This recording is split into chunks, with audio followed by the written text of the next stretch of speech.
Live. Everywhere. On netrootsradio.com.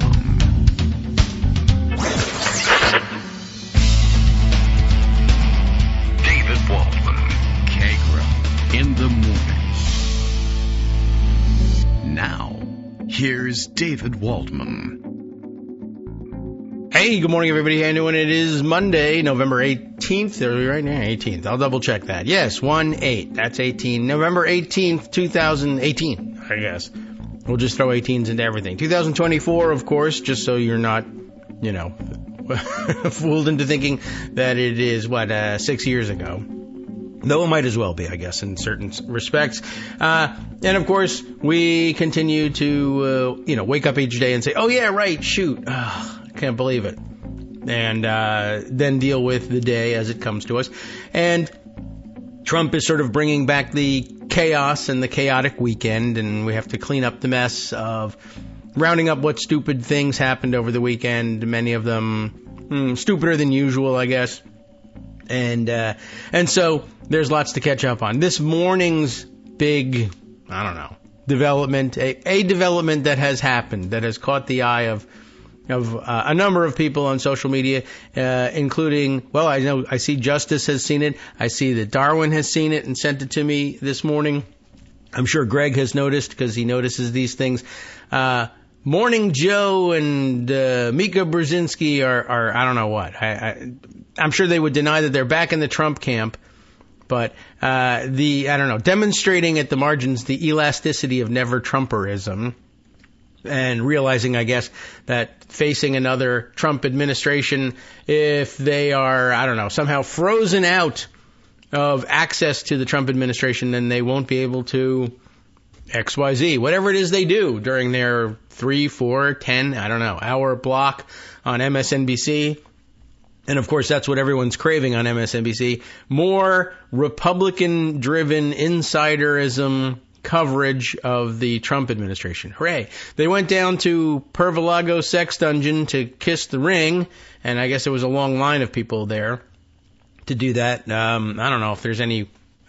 I'm sure he had something to say about what he said Trump said to him, and they're trying to hedge it a little bit by saying, well, we disagreed on so many things, but we agreed that we need to reopen lines of communication. I think that they don't, but they think that they do, and they're the ones with all the money, so you tell me who's right. That seems to have been a big morning development. The big weekend activity for the guy preparing to take once again over the leadership of the free world. That's what they usually call it. It's not what happens when he's the president, but that's usually the label that gets assigned to the job that he's taking. He spent the weekend preparing for world leadership in the middle of, at least, 2 regional wars that I can name off the top of my head that directly involve U.S. interests, and then probably another 16 or 17 regional wars around the globe that involve our interests but that we forget about for some reason.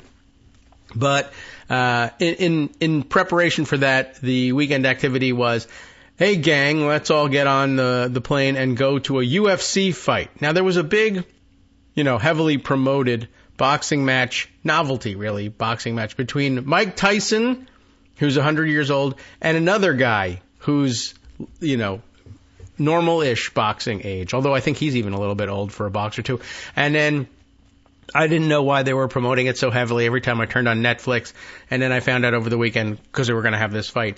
The other boxer is not always been a boxer. He's a YouTuber who turned himself into a boxer. I don't know what his other background is, but I guess that was supposed to be the draw of it. And Mike Tyson is actually 58 years old, but he is Mike Tyson. So, he's got that going for him. Anyway, they had a big boxing match, and I guess most eyes were on that. I looked away, I wasn't too sure what I wanted to see. And anyway, I don't know. I was reading something, and I looked up and the thing was over. But Donald Trump, of course, it's interesting. I mean, this would have been like the hot ticket of hot tickets, you would think, if you are interested in going to a sporting event where people bash each other's faces in. And a lot of people are. It's all right. I don't know. I wouldn't participate, but hey. Anyway, he decided to go to the other event where people bash each other's faces in, the classy one. And he jammed his plane full of his new buddies, and then the ritual humiliation began. That picture of forcing Mitt Romney to come to dinner with him. Very similar vibes. A picture circulating with them sitting, I guess, at what passes for the dining table on his plane, and it's Trump and Elon Musk, of course, Don Jr., because of course he's going to bring him, and RFK Jr. next to Don Jr. across from Elon, and ducking into the picture from the next row over. Now he's not included at the big table, the big people table. He's at the kids table. Is Speaker of the House Mike Johnson, and they are on their way to, I guess, the UFC fight, and of course Trump to, I don't know what, I guess to assert his dominance over everybody, forces this gang to all eat McDonald's along with him. And I gather that they have picked it up along the way or had it delivered to the airport or whatever. And so, it's almost assuredly stone cold. It's also about 3 times as much food as any person should be eating at a given sitting. But the humiliation part, I think, was specifically for RFK Jr., who was, of course, telling everybody he's going to take over the Department of Health and Human Services and force everybody to do healthy eating. No more medicine for anybody. Everything can be fixed with a healthy diet. But you're on the plane with Donald Trump, so you got to knuckle under. I'm taking a picture of you and tweeting it out of you holding, if not actually eating, a plate full of McDonald's. And when I say a plate full, I mean really a plate full. Also, of course, they classed the whole thing up by taking the takeout boxes and putting them on plates, and then the plates on trays, and then bringing it to the fancy airplane table. And as you know, that's class. And so they each had all these things. I also just want to note for the record, just because if we don't, focus on something like this, then we'll all go crazy. If we have to talk about who's, really going to run the government, that would be terrible. I do notice from the picture, I love taking these pictures apart, that Trump has, he's got a fast food habit. We all know this. And so I think he stocks the plane with fancy little ketchup bottles and look like tartar sauce bottles, because I think he's having a fillet of fish. Maybe it's mayonnaise. I don't know. But he has fancy condiment bottles, but only for himself. All the other schmucks get ketchup packs straight from McDonald's, and the sauce dipper, So it was very interesting. Also, the number of people that he forced 10-piece chicken McNuggets meals was also kind of funny. And another thing, by the way, no drinks. I'm not paying for any drinks at McDonald's. I got drinks on the plane. You can get one of those little airplane-sized bottles of whatever you want, as long as it's something I like Coca-Cola, or I don't know. He looks like he's got an orange soda for himself. Everybody else has got ketchup packs. Everybody's supposed to eat 10-piece chicken McNuggets. There are double cheeseburgers out there. He's got a fillet of fish for himself, which is, you have to be a true McDonald's aficionado to get a photograph of you with a fillet of fish. Anyway, that was very interesting. I don't know whether RFK Jr. claimed that he wasn't eating it, but you could see the pain on his face just having to pose with this thing. And it was very reminiscent of the other ritual humiliation photos that Donald Trump has taken with others that he's forced to kiss his boots. And I'd rather focus on that destruction than that of the country. But what can you do? There's news about that too. And Greg Dworkin is here. He's probably watching all this serious stuff, and he can tell us all about it. Good morning, Greg. How are you? Good morning. So speaking of ritual humiliation, that's what Mick and Joe did. Yes. That's all that was. Nothing more, nothing less. That's News at 11. That's right in the same category there. He didn't call them down there. They went. I don't know. Maybe he did. They requested to touch the orb. That is weird. I mean, whatever. I saw that stick story. with the My act, first man. response was, "Who cares? I'm not watching him anyway." Yeah, I mean, I don't. This isn't going to make me watch them, and I wasn't watching true. them anyway. So and it's certainly not going to make me think as never Trumpers? I don't know what to think of them. They have a show to produce, and they want guests. And so, very straightforward, very transactional. If anybody is shocked and surprised that happens in Washington, D.C., I got a bridge to sell you that's in Brooklyn. Okay. Can I? Well, do you have a description of this bridge? Well, you don't need it. Just take my word for it. Oh, all right. It's like really amazing. I'd love to see and it can be yours. I'd like to think about that. You take Bitcoin? Sure. All right. Excellent. We're on. All right. Well, I'll be right there on the plane. Yeah, I don't know. Maybe it's an unfair characterization to say that they were never Trumpers. They were just not interested in Trump when he was out. Now they're looking he's for in. a new audience. I guess so. It's too bad it has to happen on MSNBC, but that, too, is a kind of a transactional place. Yeah, shrug. Nobody watches. Yeah, well, all right. It happened, and people are talking about it, and it's not great, but it's also, what am I going to do? This is Kagro in the morning. Right. And so what do we do here? We learn new words that we didn't want to know. Whoa. Today's new word is prorogue. Prorogue. Oh, yeah. No, we've done that one before, haven't we? No, but I got to ask you about it because, I didn't know it, and why would I use it? And I thought you had. Maybe we were talking about it in England. It's taken me 10 years to learn how to pronounce Sine Day, and now we have to learn prorogue. Okay. Yeah. All right. Well. So prorogue. This is the definition from the internets. I'm sure we a verb to discontinue a session without dissolving it. Why is that relevant? Because you have to go back a little bit in history. The year is 2012. All right. Obama is the president. Wow. That is a long way back. Mitch McConnell's running the Senate, and he doesn't like the idea that Obama is going to make appointments to things that he objects to. Yes. And Obama does a very audacious thing, the audacity of hope.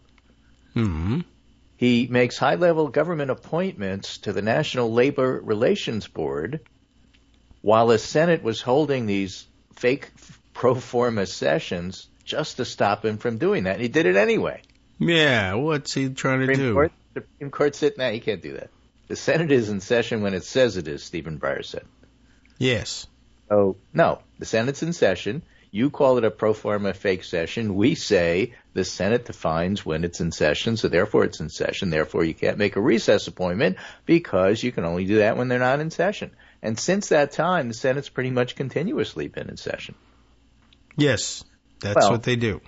Trump is aware that some of his cabinet nominees, or at least the purported ones that he says in public that he's going to think about actually formally sending through committee and all that sort of stuff, are folks like Matt Gaetz, who we'll have more to say about today, and RFK Jr., who you pointed out loves his hamburgers. The funny thing about that whole picture, of course, is that they were at 40,000 feet, and Trump called up DoorDash to deliver, and they did. Yum. And, it was probably Uber Eats because the Uber guy, the former Uber executive, is on the short list to be the transportation secretary. And again, that's how that is how Washington works. Yeah, well, that's kind of funny. I was thought you were going to say this is kind of how Trump works. Like transportation, cars. Well, I already got Elon, so I need another car guy. Uber, yeah, that's a tech bro car thing. We'll do that. Anyway, a bare majority of the justices back in the Obama days held in theory that the president's ability to make recess appointments when the Senate is indeed on extended break weighs in favor of broader powers. And the problem is this Supreme Court basically will give Trump whatever he wants in the name of the unitary executive. So Trump is going to make these suggestions about cabinet people, awful folks, sex offenders, not just vaccine skeptics, but vaccine opponents. Yes. To the highest health official positions, et cetera, et cetera. And the Senate may say, well, we don't want that. Now, the way that senators generally prefer to work, particularly when it's their own party, is they prefer to make a public fuss about it and say, this guy will never be confirmed, worrying that he'll be confirmed. But if they make enough noise, maybe the nomination will be withdrawn and they don't have to go on public as putting their life on the line opposing Trump. Yes. Which is what it is these days with his base. You are correct. So if that fails, the next best way to do it, and this is where you're a master of the process, committee. It goes to committee, and committees have like 50 billion ways of burying it. True, right? And then if that fails, it goes to the floor. But as many of the people who study this process have said, if it gets as far as the floor, it'll probably pass. You really want to kill it before then. Yeah. Do it publicly or do it in committee. If it goes to the floor, you're going to lose. Which is to say, the nominee's going to go through. So if you see RFK or Matt Gaetz go to the floor, we're screwed. Yes, because don't of course count people on it will being defeated there. Right. People will be getting death threats as the vote approaches. I'm just saying that's my understanding as a civilian of how these things work. Yes. All right. So McConnell has set up this process, which the Supreme Court has accepted, that the Senate decides when it's in session. And so if the Senate decides to be in session, and this is where it's important that Rick Scott lost and John Thune won, there were rumors that Mitch McConnell said he's not making recess appointments. But Jane Meyer from New Yorker reported that and then pulled the tweet, so nobody knows whether it's true or not true. Rick Scott was quoted as saying, yeah, we'll have him if that's what we need. So nobody knows what's going on there, which is fair to say. You know, when people say, I know what's going on, usually they don't know what's going on. Nonetheless, the process is that the Senate is in session and Trump can't do this. So how would you prorogue the Senate? How would you force them to go on recess? That's where the machinations come in. Something about the House saying they're going to not be in session, and therefore the Senate ought to not be in session. And the Senate says, no, we are going to be in session. And so now you have two houses arguing about whether Congress is in session, and supposedly it falls to the president to determine what to do in that case. And that, of course, obviously is where you go, oh, my God, siren, siren, siren. Yeah. Now, how does that work? Well, it depends who you ask. And well, I'm asking you. Yeah, right. Because I don't know. We would turn to, there's definitely constitutional language that says that when there is a disagreement about recessing, and that the president can, when there's a disagreement between the houses, can recess them and then recall them at some later date. Right. It's a separation of powers danger zone, and it's never been necessary. And it's unclear what the necessity of it would be now. It's not necessary. It would just be a parliamentary trick to try to trigger an interpretation favorable to them of this language. Boris Epstein has a whole pitch. Jeffrey Clark has a whole white paper claiming that this is exactly what it means, and that the president, it doesn't even really have to wait for such a disagreement to arise. He can simply tell them that you are in disagreement, and therefore I am proroguing you. But we have talked about proroguing before, though, as I looked it up. But in the UK setting, yes, where that's come up more of a thing. Yeah, I mean, but they've also chopped people's heads off in the middle of Parliament too. So if you go way back. So, they're a little crazy. We don't do that here. Thatcher era? How far back are we going? Proroguing, we discussed. Chopping heads off. Well, I don't know. Well, that's a good question for somebody. When was the last time that a monarch of the UK, signed a death warrant to have somebody beheaded for treason? I don't know, but I can tell you about a head of lettuce. Yeah, all right. I mean, that's after true. all, the guillotines used to practice on that, right? Yeah, I mean, I guess that practice probably didn't survive the, 1710s, possibly. Well, in any case. Anyhow, So proroguing is a thing. It's happening more in Where were we? What country are we in? Than it has in the U.S. Yeah. But, can he do it? Can he actually get away with it? I mean, we're talking about the House with a three-person majority, a three-person vote majority, or something like that. Right. It will depend largely on whether or not the houses of Congress decide to object in some way. And the system was the Federalist Papers' justification for all this stuff was, well, of course you can expect. There's no way that people elected to high office in the House and Senate will simply cede their power to somebody else. They just won't. Well, sometimes they will, and especially if that person is threatening to have a mob kill them. And I'm sure the founders were familiar with that subject as well. But again, thank you. You nonetheless have some precedents about mobs killing you. Right. And Yeah. So, I mean, can he do it? I mean, I don't know. Yes, he can, because he just will. And the House will say, all right, he's right. The Senate might or might not. The issue is, I mean, if you're threatening everybody's lives and they are both controlled by Republicans and the leadership says, let's preserve our necks and get out of the way, and they don't object to it. I mean, they can just arrange with one another. Oh, you know what? The hell with it. We are in recess. Let's just say that, and then we won't even get to that. And that's probably how they'll play it too. I don't know what goes on if we set the precedent that the president can adjourn our two houses. So very often, like the way they solve irreconcilable differences on the power to, say, enforce a subpoena as between the branches. They say it's just better if we solve it amongst ourselves, even in a bad way, than it would be for us to force an ultimate answer from, say, the Supreme Court on something like this. And so they'll say, why don't we recess rather than ratify his claimed right to prorogue us? Because if they do that, and we're going to sue, and then it's going to go to the Supreme Court, and I guess we kind of know what those guys are going to say. And they're going to say, we officially no longer have power over our own sessions. And that's going to be terribly disruptive and disappointing to us. So why don't we just pretend they didn't say that, but also accommodate his wishes so that he stops trying to kill us? And that's probably how they'll solve it. They will go in recess. That's bad. Yeah.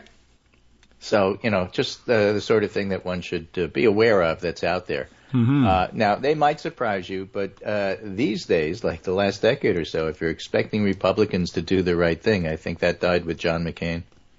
Yeah. Well. I think that's the last time they actually surprised us and did the right thing.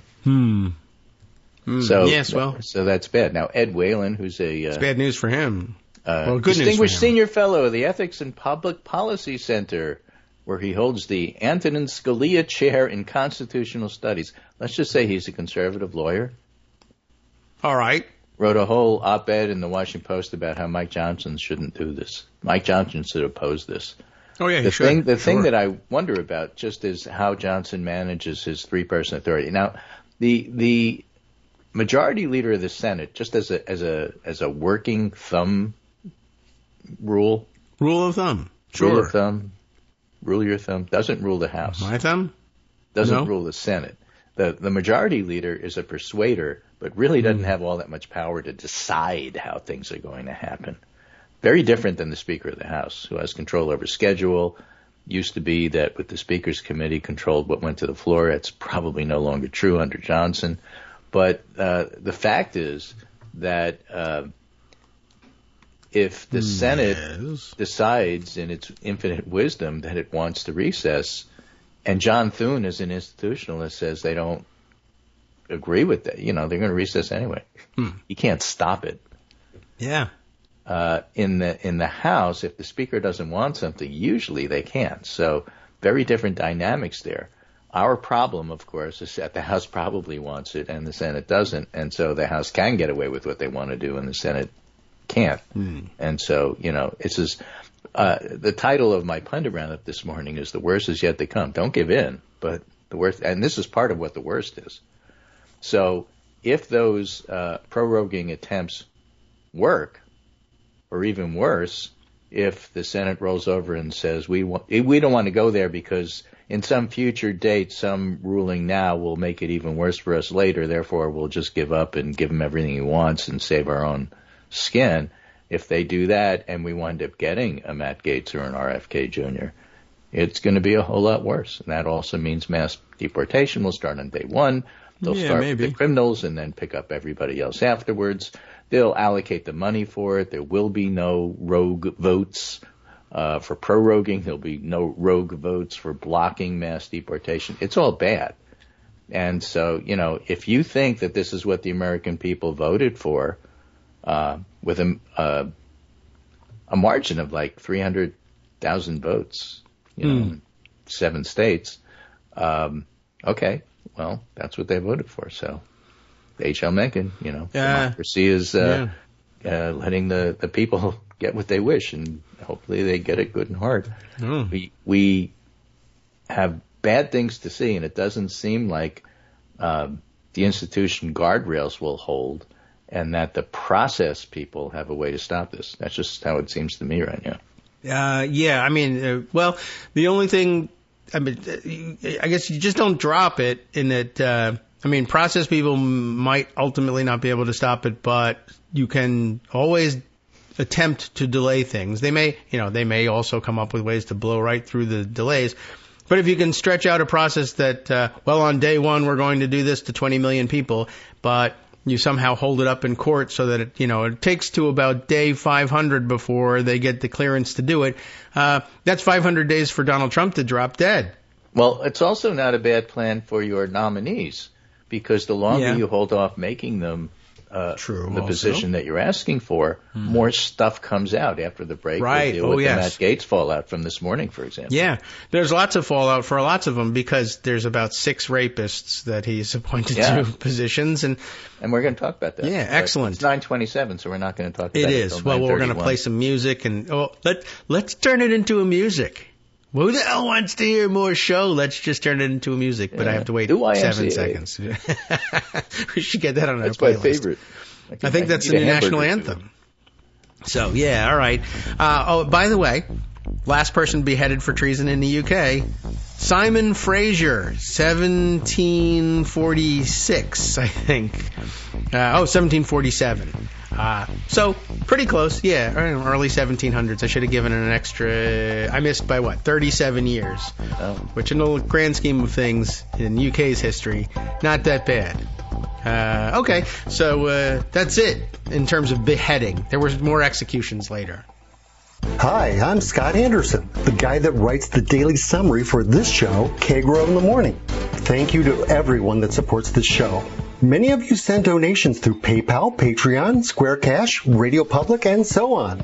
Some of you write your own essays and send them in, or read articles with your own commentary. We appreciate it. Now, some of you are listening to this and thinking, I'd like to help, but isn't there something I could do that wouldn't require money or effort? Why, yes, there is. You can just like us. On Daily Kos, they call it the recommend button. YouTube has a thumbs up. There are hearts and likes and love buttons. Tap our love button. Tap our love button every day. Share our shows and summaries on Facebook and Twitter, YouTube and iTunes, Stitcher and Amazon. Most of these places allow you to write a review, so a sentence or two would be great. Recommend us to social media, or tell your friends to listen to the show. You aren't just helping us, you're helping them find their new favorite thing to listen to. You could change the world. So thank you in advance from me and everybody else in the world. All right, welcome back now to the Kagro in the Morning Show here on Netroots Radio. Let's see, we're done with the executions. Oh, yes, right, this country. That's right. The United States of America has a bit of a problem. Donald Trump allegedly elected to office once again. And now naming certainly no fewer than 4 sexual offenders, I think.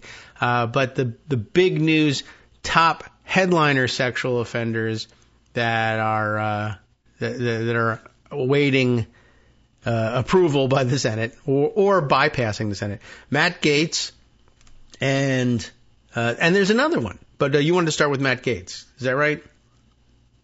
I don't hear you now. We'll get to Pete Hegseth, but okay. I wanted to start with Matt Gaetz. Okay. Now I do hear you. This is good. So now I want to take you to the Wayback Machine. Ooh. Way back when Chris Felicias was actually still working for CNN before they fired him. This was in March of 2022, and the headline by Felicias is Madison Cawthorn claims he was invited to an orgy in Washington. Oh, yeah. Remember that? That's part of the reason why that. He got kicked out. North Carolina Republican Representative Madison, because he spilled the beans. Yeah. Representative Madison Cawthorn claimed he had been invited to an orgy in Washington and had personally seen leaders in the efforts to curb drug addiction doing cocaine.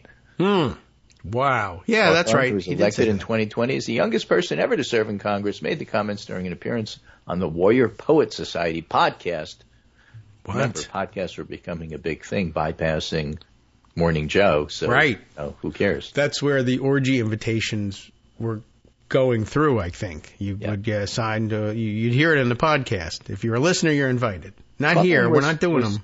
Cawthorn was being asked how close the fictitious TV show House of Cards was to real life as a member of Congress. I don't know. Cawthorn said, quote, the sexual perversion that goes on in Washington, being kind of a young guy in Washington where the average age is probably 60 or 70. You look at these people, a lot of them I've looked up to, and all of a sudden you get invited. We're going to have a sexual get-together at one of our homes. You should come. Like what? They just asked me to an orgy? Yeah. Some of the people leading on the movement to try and remove addiction in our country, and you watch them do a key bump of cocaine right in front of you. See, right there. And it's like, I remember this that. is wild. Remember that? I do, and everybody said, whoa. A what and that's now? what Felicias said. Wait a minute. How can you make these unfounded claims? Oh, really? That was his worry. Because everybody else was like, everybody else was like, oh my God, what does this mean? And Felicias was like, how can the press take this seriously? We have to defend Congress. And, Felicias. Weird. I do remember that whole thing. Although then it occurred to me, what were we reading about? It was more recent. There was something where, again, there was, basically invitations to orgies, like you put it that way. We're having a sexual get-together. Well, that's because it's all about that? Matt Gaetz. That's the whole thing that was, getting Matt Gaetz in trouble. Rumors that these things were happening, that on the floor he was, passing around pictures of minors to his fellow, Congress people. How dare you say something like that about Congress? Well, it turns out this is, again, just because irony is not dead, this is CNN Today. It's not Felicias because he doesn't work there anymore, but it's Casey Gannon and Kanata Iyer, right? Okay. Woman told House Ethics Committee she saw Gaetz have sex with a minor, lawyer says. The attorney who represents two women who were witnesses in the House Ethics Committee probe, the one that hasn't been released yet, into former Congressman Matt Gaetz, said Friday that one of his clients told the panel she saw the congressman having sex with a minor. Felicias probably outraged, even though he doesn't work for CNN anymore. The Department of Justice had separately pursued years-long sex crimes investigation into Gaetz, but ultimately decided last year not to pursue criminal charges against him. But the investigations have drawn renewed attention after President-elect Trump earlier this week announced his intention to nominate Gaetz to serve as Attorney General. And then his resignation from Congress to prepare for the confirmation meant the report wasn't released. Right. And then, what else is in the report? It's a playbook, says an attorney representing two women who testified to both federal and House ethics investigators about Gaetz' alleged misdeeds is coming forward with new details. And, part of the question here is, were there drugs at those sex parties? That's why I go back to Madison Cawthorn, who claims this was happening on the Hill. And it turns out that the House Ethics Report is claiming some of these things happened on the Hill. So Chris Felicias is probably outraged at the House Ethics Committee, because how dare they besmirch themselves by, talking about allegations that, he shouldn't have been outraged because it actually happened. And the thing he should have been outraged at is that they happened, not that people were talking about it. Yeah. I mean, that seems like news and reporting and stuff. I thought he was all into that, but I guess not. Now he's an opinion guy. Well, that is very weird, and I just can't bring to mind there was something, and I guess it could have been Mark Robinson, but I just don't think it was. But it was still recent where we were like, it was a story about somebody who was holding these things, or maybe it was during COVID. And it was, gosh, I can't remember. But I don't know. Why do they call him Cocaine Mitch again? I forget. But yeah, they were once again holding these things, but saying it as though they were like, well, we issue formal invitations. Like, really? Do they have these at Hallmark or anything? Like, where do you get these? No, you have to go to a printer like you go into a bar mitzvah. You get these, gold gilt, invitations. So, lawyer Def Leppard, it's not Def Leppard, it's Joel Leppard, is set to do multiple network TV interviews today, says Playbook, as he pushes for the release of the House Ethics Report. His clients told investigators they attended more than 5 and as many as 10 sex parties with Gates between the summer of 2017 and the end of 2018. At these parties, there were group sex situations and illegal drugs were present. So maybe Madison Cawthorn was telling the truth. Maybe. You don't know. We have to put the picture together. Madison Cawthorn was telling the truth about anything, but okay. Well, you know, I like the truth, but I don't like him. Says sort of match. That's true. I mean, I'm not giving him any awards, but I mean, I believed him when he said that there were orgies going on all over the place. That didn't mean I wanted him to stay in Congress. But speaking of the Senate, the Democrats charged with vetting Trump's nominees are privately exploring how to gather more information on the sexual misconduct allegations that are bearing down on both Gates and Pete Hegseth. Hegseth? What? He paid a settlement to a woman who accused him of sexual assault. He did. And like Gates, Hegseth has strongly denied wrongdoing. Well, that's important to note so that you guys don't get sued. However, it is also important to note that until, and this is another process question, until the next session of Congress, Senate still has Democratic committee leaders look into this stuff. Oh, now, well, maybe they should. Maybe they should. Maybe they should get past the Dick Durbin. Well, we don't do that because we're really polite about this stuff. Yeah. Well, that's sort of epidemic at the moment. I think even Hakeem Jeffries was kind of like, well, you know. On the Senate Judiciary Committee, Democratic members have discussed requesting the FBI file on Gates, which could include records of any interviews conducted as part of the now-closed investigation. They're likely to do so before the end of the year, knowing Trump could order these materials to be withheld. They're also considering making contact with the attorney of the woman who told the House Ethics Committee Gates had sex with her when she was a minor. That lawyer, John Clune, called for the report to be released immediately. Well, he did that last week. So he immediately called for it, though.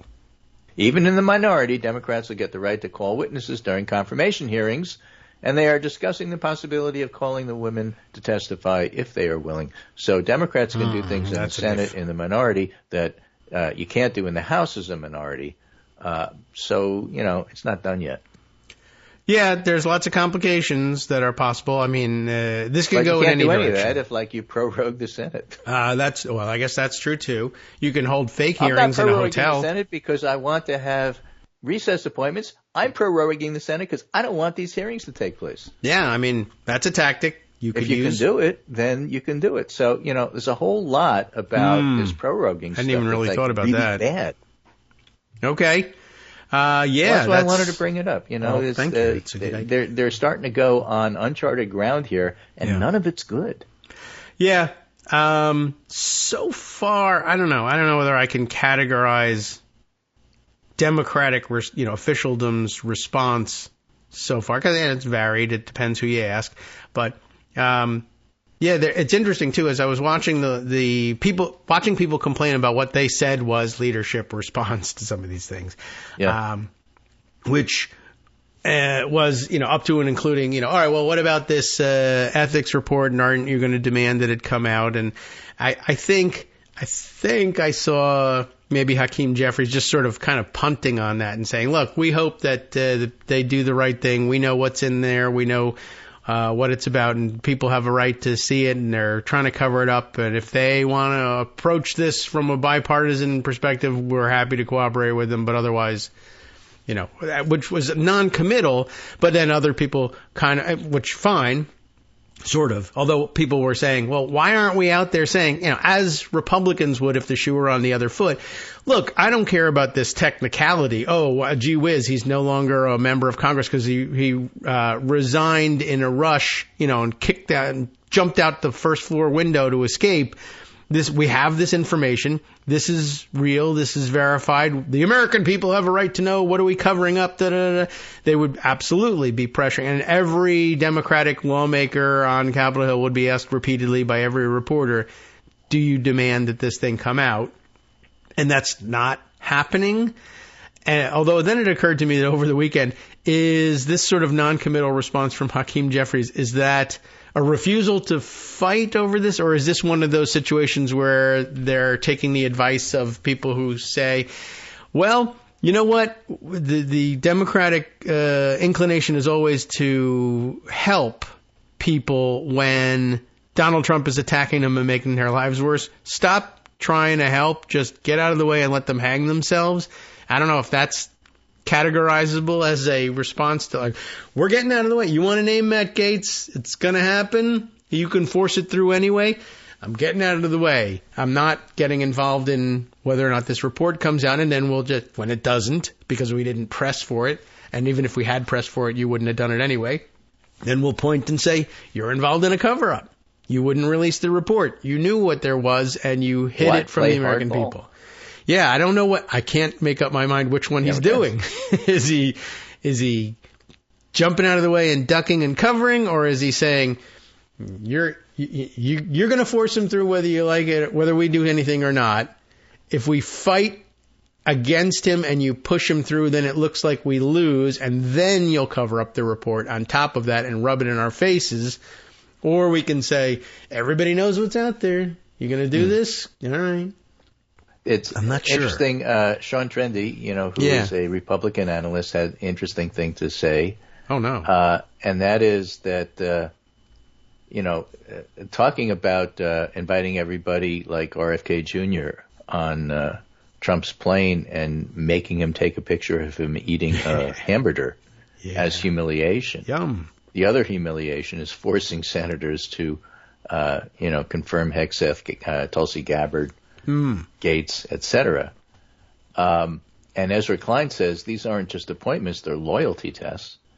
Yes. But Sean Trendy says that here's the thing. Everyone. Republicans would absolutely hold their noses and vote for Hegseth and Gabbard, but Gates is different. Everybody hates Gates. Yeah, that's kind of true. He not only did worse things than the other, it's not only demonstrable because we have that ethics committee to report to document it if we so choose, but they all hate him. And so that makes it different, and they're willing to buck Trump on him, not everybody else. That's why it's such an interesting loyalty testing, which Rick Scott has already failed at, but the question is doing in some of the others. Yeah. Although I will remind you that there was a time when, and I guess it's still kind of true, but he continues to hang on, we used to remind everybody all the time how everybody in the Senate hated Ted Cruz. And I guess they still do. Yeah, they do. The composition of the Senate has changed since then, and they probably are like, I still hate Ted Cruz, but there are actually people I hate more than him now. So but they're not in the Senate. Oh, that's true. Some of them are in the Senate. Right now. Also, by the way, I guess in the loyalty, Ted can't be the most hated man in Congress. He's not in Congress. Yeah, I guess there's that. But speaking about people who have moved into the Senate who might be less popular than Ted Cruz, although less mouthy, so you don't hear much about it. But Mark Wayne Mullen, I have seen wrapped up in and getting reported on his comments on the Matt Gaetz thing, because when Mark Wayne Mullen was in the House, he basically said when these allegations first started cracking through and coming into the headlines about Gaetz, said, "Oh yeah." Basically said, sure, people say he was on the House floor showing pictures to people. I saw him. He showed me. This is the get a load of the girls I was with this weekend, basically, is what he's showing pictures and video, and Mark Wayne Mullen is like, yeah, that's gross. This guy is actually doing this on the House floor. That's outrageous. And now Mark Wayne Mullen is in the Senate and will be asked, I guess, to probably vote or get out of the way of a vote on Matt Gaetz being approved as Attorney General. He may be one of the people that hates Gaetz. He may be, but he was interviewed about it. Well, what do you make of this? Because you were the one that said when you were in the House that he actually was the pervert everyone said he was. And now in the Senate, he says, well, we'll have to wait and see. I don't know. I don't want to comment on this, but the president is entitled to his, It doesn't change the fact that he hates him. Yeah, that's true. It was just sort of interesting, one of those things to watch where like you're on the record saying some pretty strong things and you're fairly confident in yourself here in the House. Why are you now sort of like, maybe we could make a pervert like that into the Attorney General? I just don't know. And that is, well, again, the Senate is still playing murdered, the let's see if we can get him to withdraw phase. Yeah. And so you can't expect them to outright say stuff. Now, again, when it comes to a floor fight, Mullen will be a yes because he's like a loyal Republican. But then again, I wouldn't say such a thing, but some people have said that Mark Wayne Mullen is a walking personality disorder. So I don't know what he would do when it comes to, actually doing things. He's got some anger problems of his own. Yeah. So well, I don't know. But it's scary that the United States is put in a position of not even knowing, because this should be a no-brainer. Yeah. Oh, well, what can you do? So let me just mention, this is the Washington Post and remember, I would never say such a thing about Mark Wayne Mullen, the great senator from the great state of wherever he's from. Right. It's so great. Oklahoma, I think. Yeah. So the wind defense sweeping down the plain. Hegseth, paid accuser but denies sexual assault. Attorney says it's always important for attorneys to say things. Documents obtained by the Post provide extensive detail about allegation and response by Trump's defense secretary, Pick.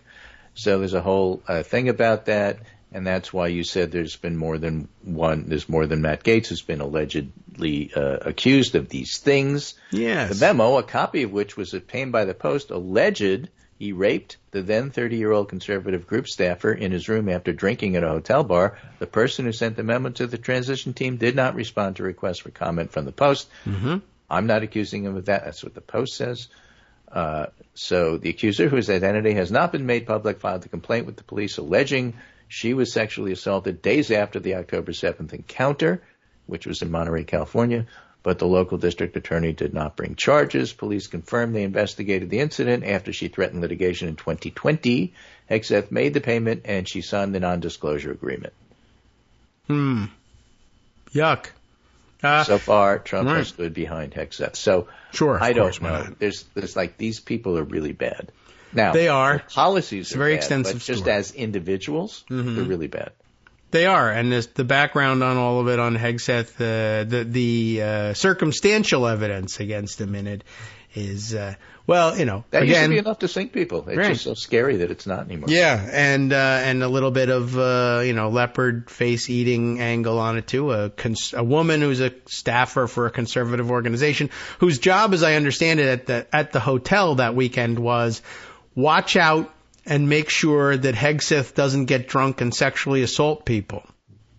And is that right? Yeah, and apparently she intervenes when he's harassing two women drunk at the bar. She intervenes and has him, I guess, takes him back to his room to dump him off and say, sleep it off, at which point the record goes blank, and then I guess, according to the allegations, the next day, this woman, who is at the hotel, by the way, not on her own, but with her husband and kids, they're at this conference. They're in the hotel room sleeping or watching TV while he, and she's off chasing him down and getting him away from these other women, takes him back to his hotel room.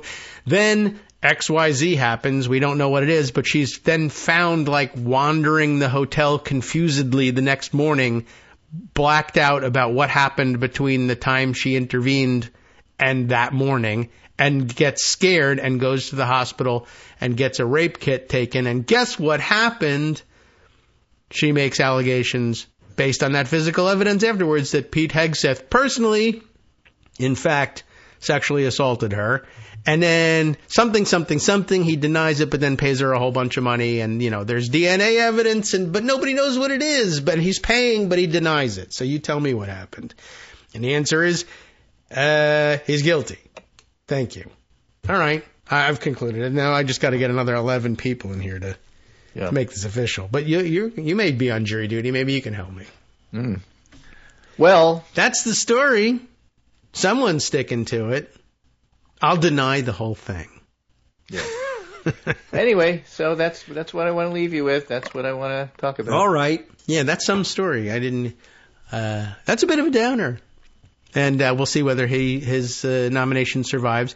He might. He's got a lot in common with Trump. Hegseth, and you read this story and you realize this is the second worst thing. Yeah, all right. You hear about a cabinet I forgot nominee. to tell you. There's the other guy. Don't forget Gaetz. Yeah. Right. Oh, his people were underage. So that's worse. That's right. just qualitatively worse. It just makes me chuckle every time I think about it, but it reminds me during the Ebola scare. Oh, when, a emergency room physician got on the L train, went down to Brooklyn, and went bowling. He did. And, the day after came down with Ebola. So the worry was people on the L train might have been exposed to Ebola. Right. And, the writer, Michael Cohen, said, Ebola, that's like the fifth worst thing that could happen on the L train. It is. I still think is hysterically funny because you got to know the L train. But still, Yeah, I bought it. That was a great line at the time and remains a classic, if you ask me. I reminded him of that every once in a while. And years later, he says, you still like that line, don't you? It is a good one. It is a high-quality line. High-quality line. That guy should dine out forever on that one. Anyway, take care. Checked first. I will be back on Wednesday, as usual on Monday, when all this stuff happens over the week, and for some reason the Monday segment always just finishes 10 minutes early because I run out of stuff. I don't know why. Yeah, I think it all binds together, so you do it as like a blob rather than individual stories. Well, they're all rapists. What else have you got? I don't know. Yeah, exactly right. So anyway, talk to you on Wednesday, and sure. We'll go from there. Okay. I mean, that's the way weeks work. Sure. Okay, thanks, Greg. We'll hang on and catch up with you then. And, let me I got to jump back and make sure that we have all these things right since we've said all these horrible things about Pete Hegseth.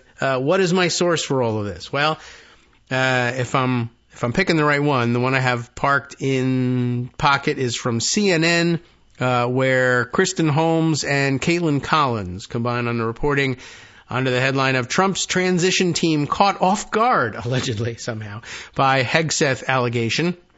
I'm not sure how that happened. But we also have the Washington Post one that I sent you, so you got that too. Okay. So did they go through the whole timeline and chronology of the accusations? I'll see. I think I may have that one. They're the one I was reading from that says they have a detailed 4-page memo that they obtained about the incident. Okay. Well, we'll take a look at what they have to say as well. I may have that here, but you've sent it to me so I can grab it out of there. All right, I can concentrate on those things, and we'll see what the people with legal departments are allowing their reporters to say about Pete Hegseth, and start with that. And I will tell you this, I did not make it up, but I did read it over the weekend, and I'm pretty sure I socked away the article because I knew I'd be getting to this and say, people are going to wonder, who says that this is the chronology of these things? And, one answer might be the Washington Post and another might be CNN. So I'll start with the CNN one because that's the one I see at the top of my list. But I've always got yours to fall back on. And maybe we should compare the reporting just to see who's saying what. But here we have the CNN piece that I've got. Let me jump down a little bit here.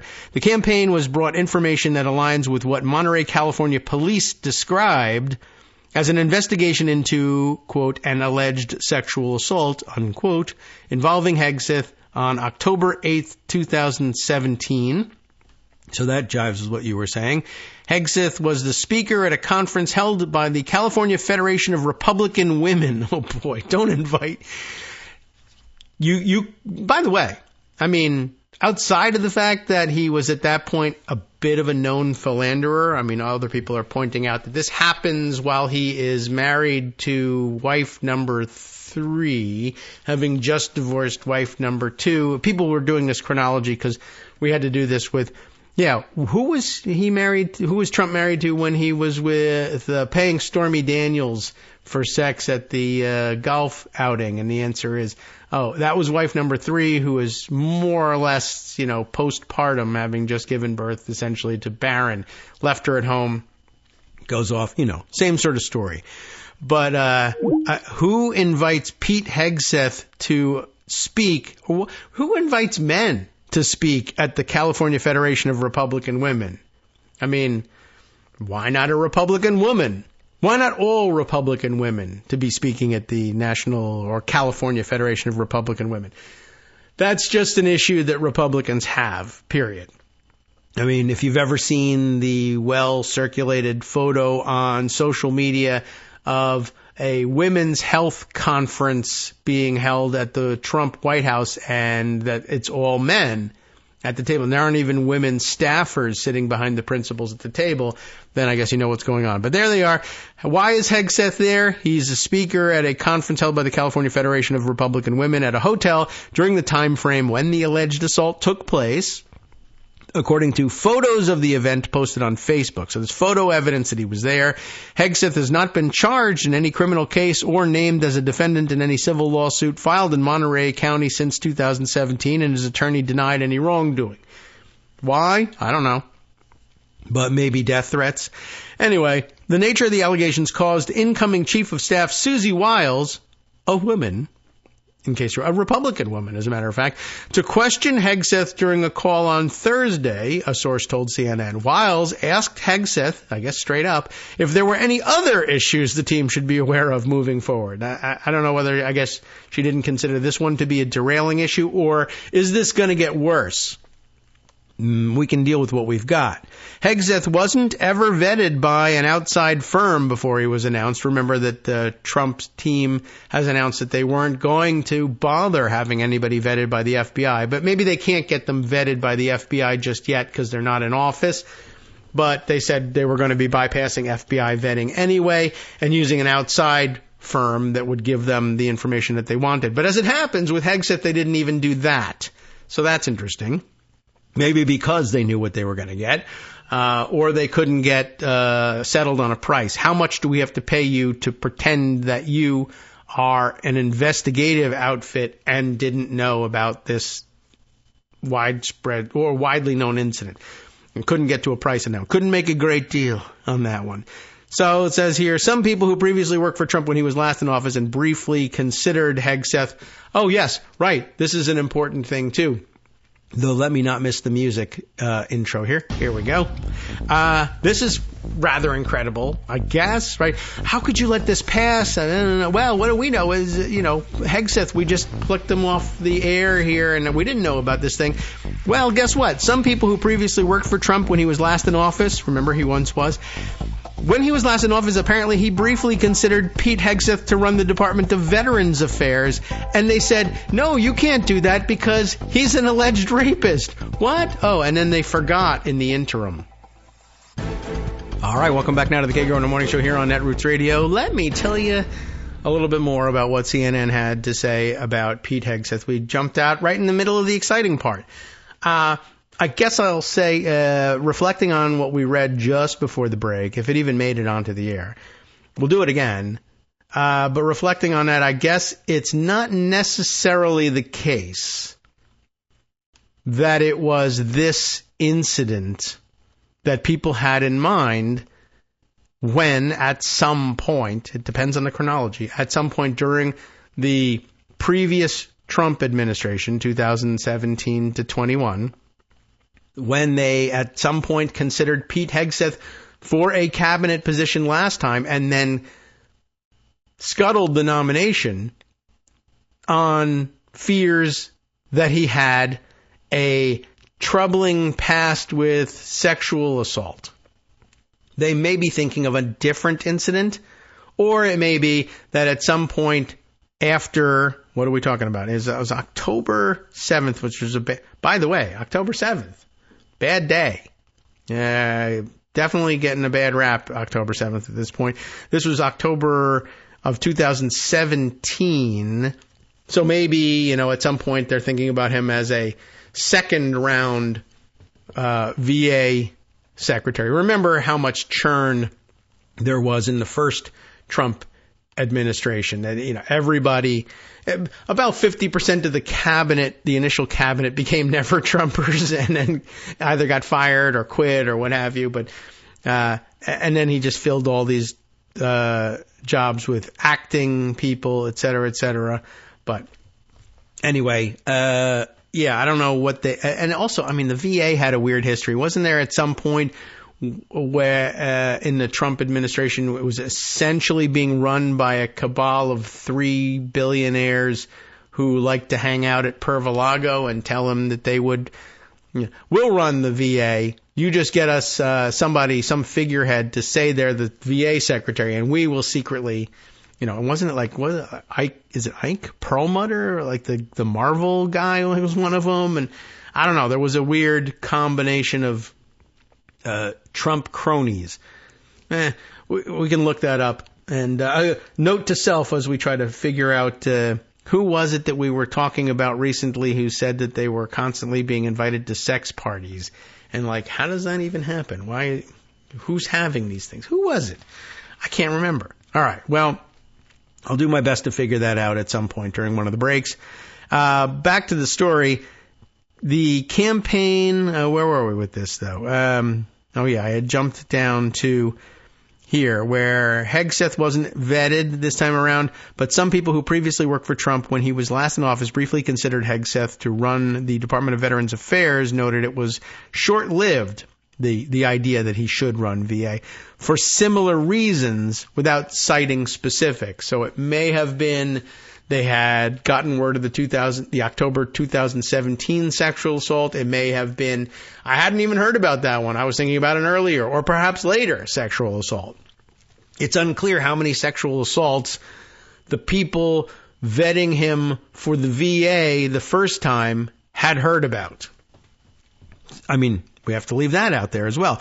One source insisted that despite the surprise, the president-elect and the transition team were moving forward with the nomination at this time. And there's certainly a way of understanding Donald Trump that lends some credence to that he is going to force people to deal with this, even if it never goes through. He doesn't really measure success that way. He measures success in terms of me being able to humiliate you by making you deal with a situation you really want nothing whatsoever to do with. So, in the days since, it says, the allegation has only roiled Hegseth's already shaky selection to run the largest agency in the federal government that includes millions of service members and civilians and a budget of over $800 billion. There was open speculation on Friday in Trump's orbit about whether Hegseth would ultimately pull his own nomination. Wait for the end of that phrase. With several people concerned that there could be more damaging information to come. And you can see how that's sort of hinted at here. We don't know whether his VA vetting the first time was derailed by this assault or one or more other assaults, or alleged assaults anyway. And of course, as Secretary of Defense, and not only is it the biggest department, but so many more personnel under your control because of the size of the armed forces. And the armed forces is a place where they're constantly having to make decisions about, drumming people out of the service because of the allegations of sexual assaults that they had or are being accused of. And I can't imagine it would be great for morale in the services to see others drummed out on what they think are shaky allegations of sexual assault, where much more clear allegations have been lodged against the guy deciding whether or not, or guiding the decisions over whether or not you get your career ruined. That's not going to help a great deal. The president-elect's pick this week of Hegseth, a nominee without senior military or public office experience, to serve as Secretary of Defense has surprised both Pentagon officials and the former president's own allies, but Trump's communications director defended Hegseth in an earlier statement to CNN, saying he, quote, has vigorously denied any and all accusations and no charges were filed. Who is the jackass that would say such a thing? And then go on to say, we look forward to this confirmation as the United States Secretary of Defense so he can get started on day one to make America safe and great again. That would be Stephen Chung. And I guess now we have to imagine that those are the prison doors closing on us as he runs amok in the United States of America as in a position of power. So there you go. Looking forward to another thing. There is also the Washington Post write-up that Greg shared with us. Does it have anything in addition to this? Let's see. Defense pick, Hegseth, paid accuser, but denies sexual assault, attorney says. Remember, that's the headline they're working with there. Documents obtained by the Post provide extensive detail about the allegation in response by Trump's defense secretary pick. Where did I see this other stuff, though?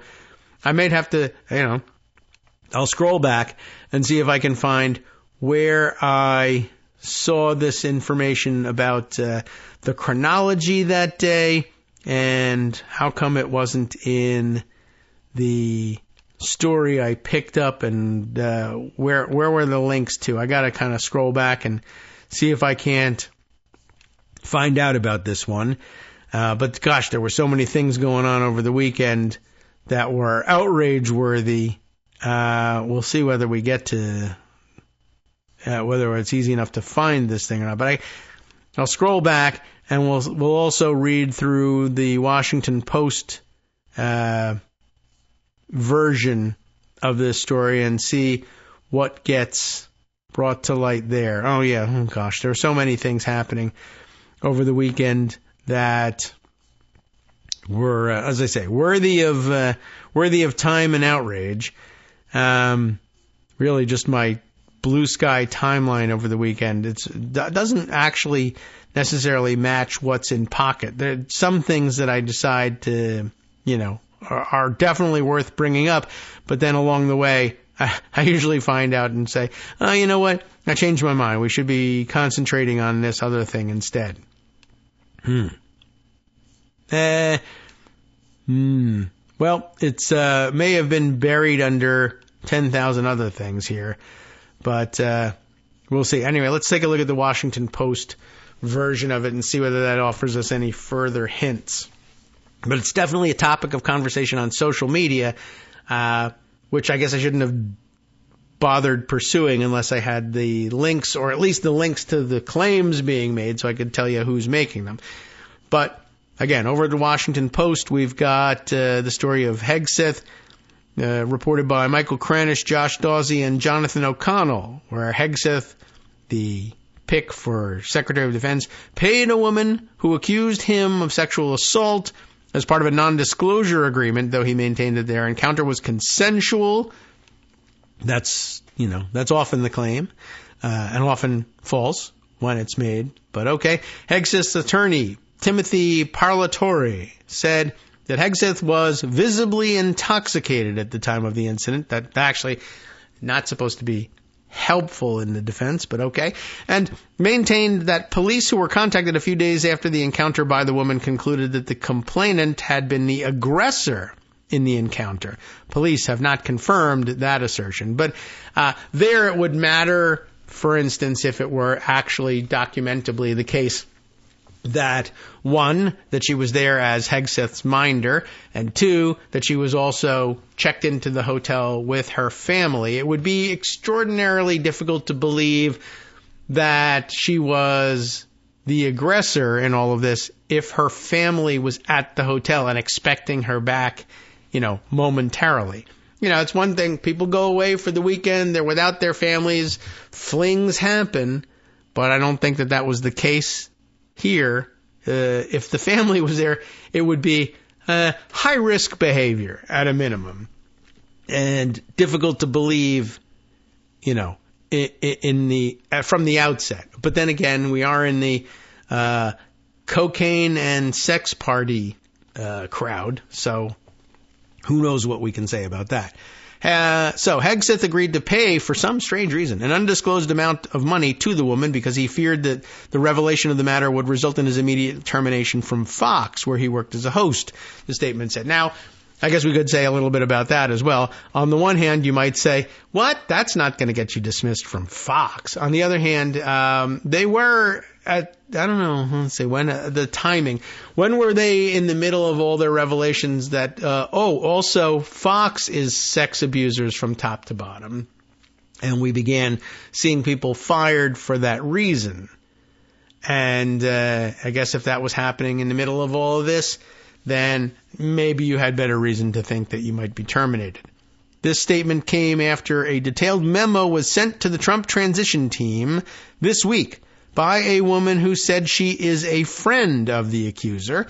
The memo, a copy of which was obtained by the Post, alleged that he raped the then 30-year-old conservative group staffer in his room after drinking at the hotel bar. The person who sent the memo to the transition team did not respond to requests for comment from the Post. The accuser, this part we heard, From Greg, identity hasn't been made public, but we now know her friend, and I don't know whether you can track down this person through that. Police confirmed that they investigated the incident.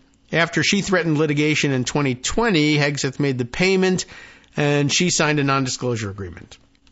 The detailed 4-page memo about the incident has set off debate among senior transition officials, but so far Trump has stood behind Hegseth, and maybe that's the safest place to stand when it comes to Hegseth. Spokesperson Stephen Chung earlier in the week said lots of good things about this guy, even though he's credibly accused of sexual assault. The documents from Hegseth's attorney and the memo to the transition team from someone who said she's a friend of the woman and was present and involved in the case to tell drastically different stories about what happened 7 years ago at the Hyatt Regency Monterey Hotel and Spa, although both sides, ready for both sides? Both sides agree that Hegseth had a sexual encounter with a woman there. Hegseth, whose second wife had filed for divorce the previous month, had traveled to Monterey to speak to a California Federation of Republican Women conference. Afterward, according to his lawyer, he went to the hotel bar with a group of attendees. The memo sent to the Trump team, the details of which have not been previously reported, said that the woman identified in the memo only as Jane Doe was there with the California Federation of Republican Women. The woman was staying at the hotel with her small children and husband, there's that, according to this memo, which laid out the woman's complaint. One of her responsibilities at the conference was to make sure Hegseth made it back to his room and left in time the next morning for the 90-minute drive to the airport, memo said. Okay, so I had heard slightly differently that she was there to make sure that he didn't get himself in sexual assault trouble, but maybe that was not necessarily the case, but maybe it was more like wink, wink, make sure he gets his ass out of the hotel bar at a decent hour, because the longer he stays, the more likely it is that he will be sexually assaulting someone, let's say. And that may have been conjecture of those on social media reading a report like this one. And perhaps they in fact linked to this one. And perhaps it is in fact parked under another pile in Pocket, and I may rediscover it later. Or someone else may also have this angle. Anyway, at some point in the evening, the complaint alleged Jane Doe received a text from two women at the bar, here we are, who told her that, quote, Hegseth was getting pushy about his interest in taking them upstairs to his room. Jane Doe, who was nearby, came over and talked to those two women, and after they left, she remembered sensing that Hegseth was irritated, the memo said. Then, what happened next is in dispute. According to the memo, Jane Doe, quote, didn't remember anything until she was in Hegseth's hotel room and then stumbling to find her hotel room. The memo said that her memory of 6 to 9 hours, quote, was very hazy, unquote, and that her husband was searching for her and was relieved when she finally showed up. What does that sound like to you? Is there something that I have in my hand that I could put into the drink that you have in your hand where you would forget 6 to 9 hours during which I sexually assaulted you? I might ask, in Gilbert Gottfried voice. Not that he did that, but, you know, it's a reference to his, Beverly Hills Cop 2, maybe, was it? Appearance. Anyway. Rather obscure, but that was him saying, trying to get out of what he thought was maybe a parking ticket or a summons of some kind that Axel Foley was delivering. Is there something I have maybe in my wallet that if I had it in my hand and I put it in your hand, you would say, what's in this other hand? What is this thing? And forget about it. It was a very funny scene, but anyway. The following day, the woman returned home and had a moment of hazy memory of being raped the night before, as will happen with, certain drugs that certain types of people will put into other people's drinks. Had a hazy memory of that and had a panic attack, the memo said. Now, that's one thing to have like a panicky, oh my God, maybe this happened, but that only goes so far, right? You have this hazy recollection. That's not going to do you that much good in court. Well, what might do you more good in court is, what happened next? The woman went to the emergency room where she received a rape kit examination that was, quote, positive for semen. Sorry, it's the morning, but that's what happens with rape. That's what the memo said. The woman gave county authorities a statement about what happened according to the memo sent to the transition team. I don't know what happened.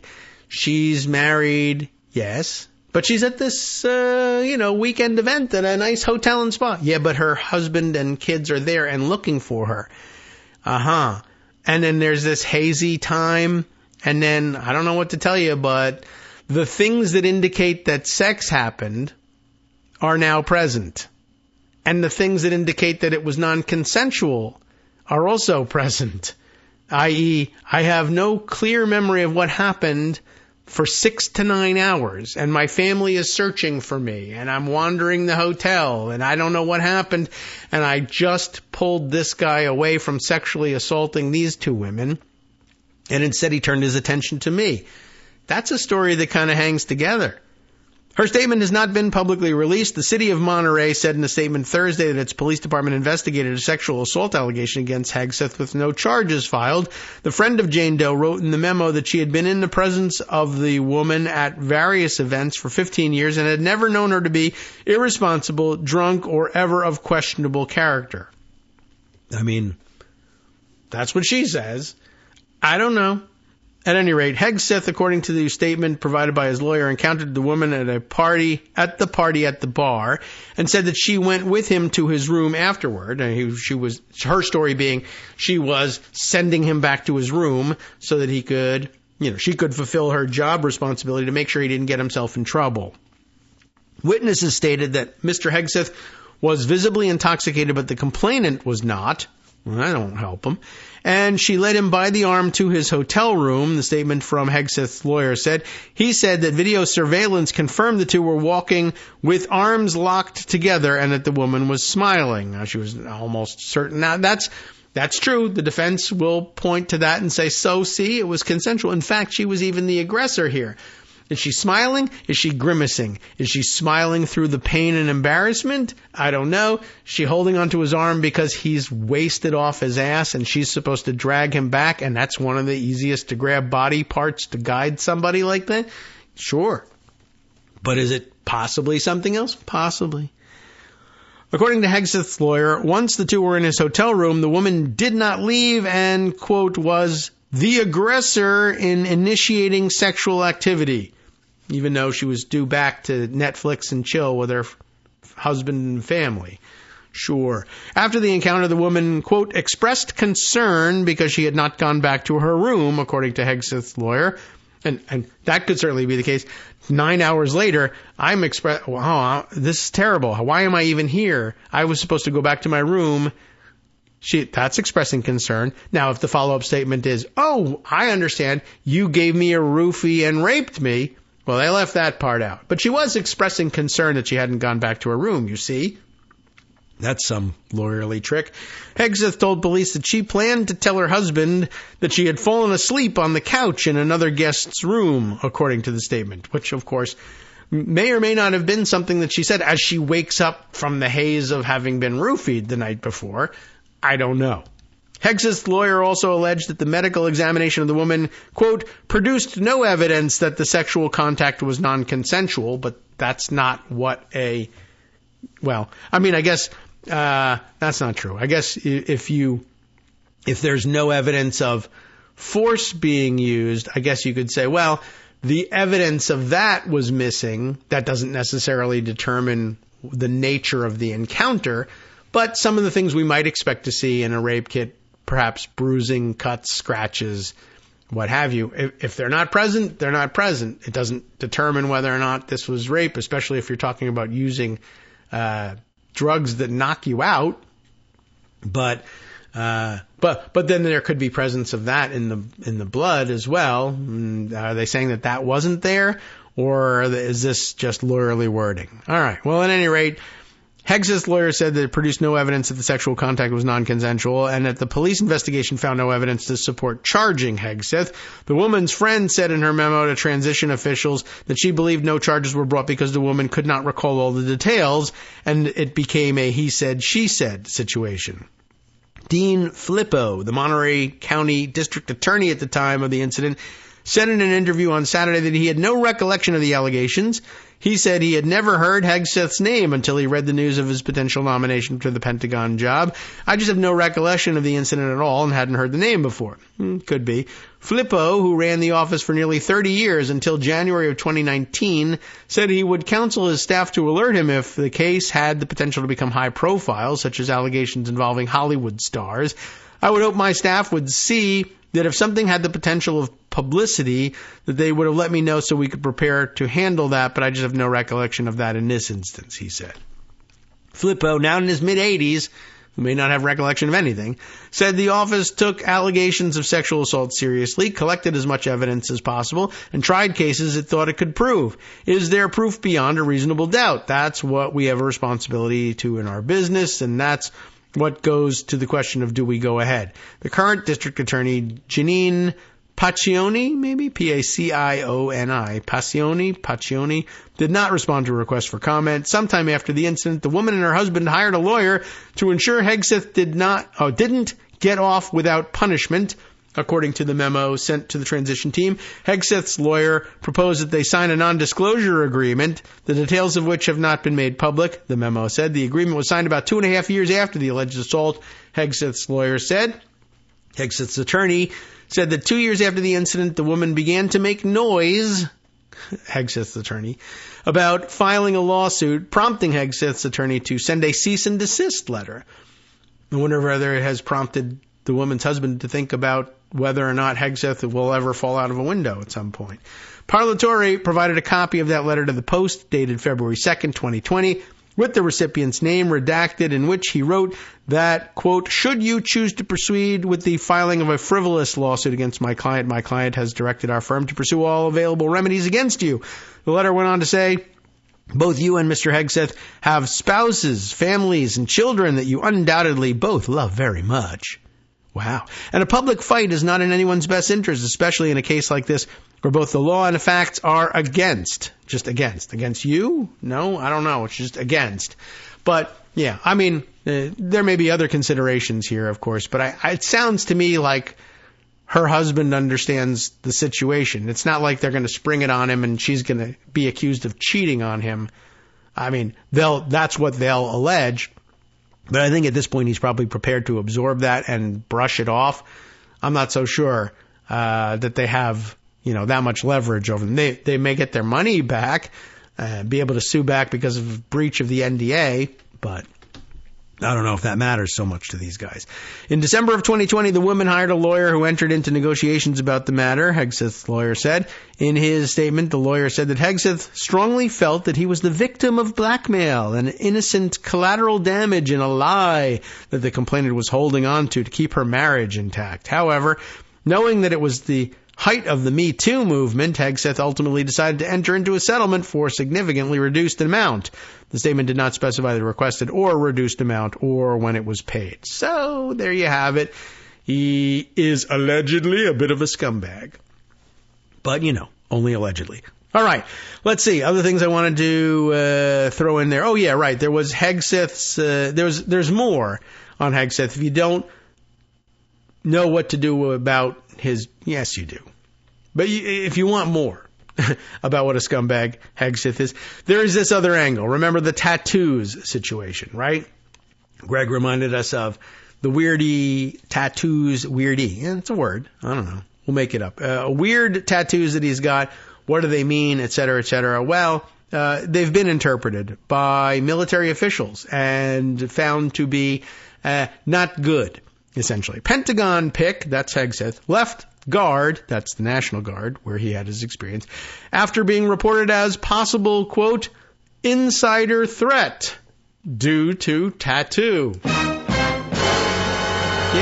I mean, that's worthy of dramatic music. Again, it's not a story about the tattoo per se. It's that the National Guard brass thought, on balance, the tattoo was a hint at this, but basically they evaluated Pete Hegseth and said, you know what?